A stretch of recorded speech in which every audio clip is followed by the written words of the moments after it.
aujourd'hui, c'est un soutien aux personnes sans logis et mal logées qui, après avoir subi l'impact du premier confinement, subissent maintenant l'impact du deuxième confinement. Emmanuel Macron, dans son discours qui a annoncé le confinement, justement, a parlé de solidarité nationale.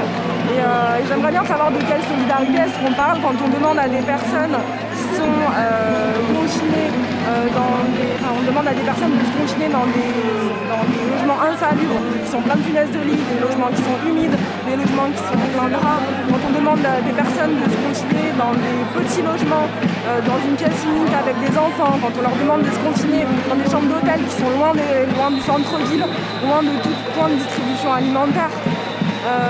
J'aimerais bien savoir aussi de quelle solidarité est-ce qu'on parle quand un jour avant l'annonce du couvre-feu, on expulse quand même un des plus gros squats de Toulouse, donc plus de 250 personnes qui sont mises à la rue sans proposition de relogement derrière.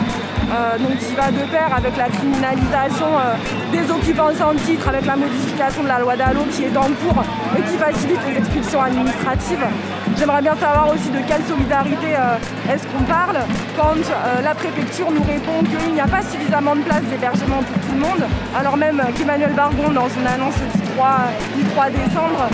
s'est adressé justement à tous les préfets de France pour leur demander de reloger toutes les personnes, une mise à l'abri générale et d'ouvrir si besoin, si nécessaire, des places d'hébergement supplémentaires. Et maintenant on nous répond qu'il n'y a pas suffisamment de place pour tout le monde, alors même que c'est de sa compétence. Donc nous ce qu'on demande, c'est la réquisition des 23 000 logements vides qu'il existe sur Toulouse, des 240 000 m² de bureaux vides qu'il existe aussi. On demande une construction massive de HLM et notamment de logements très sociaux, les PLAI, parce que ça correspond à 75% de la demande alors que c'est que 20% de l'offre. On demande un moratoire sur les loyers, un moratoire sur les expulsions parce qu'on craint une expulsion massive à la fin de la trêve hivernale de 2021. Et puis on demande aussi le relogement des 5 familles de la rue Roclène qui occupent maintenant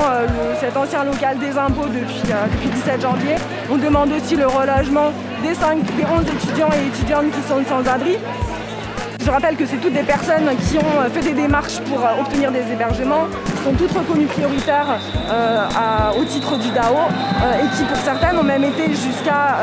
faire condamner la DDCS, donc un service de la préfecture, au tribunal administratif, qui ont gagné au tribunal administratif et pour qui la préfecture ne respecte pas la loi. Donc voilà, plus largement, on demande à la préfecture qu'elle respecte tout simplement l'application de la loi Dalo et du droit au logement et à l'hébergement, et notamment l'article L345-2 du Code de l'action sociale et des familles pour un hébergement de toutes les personnes avec ou sans papier.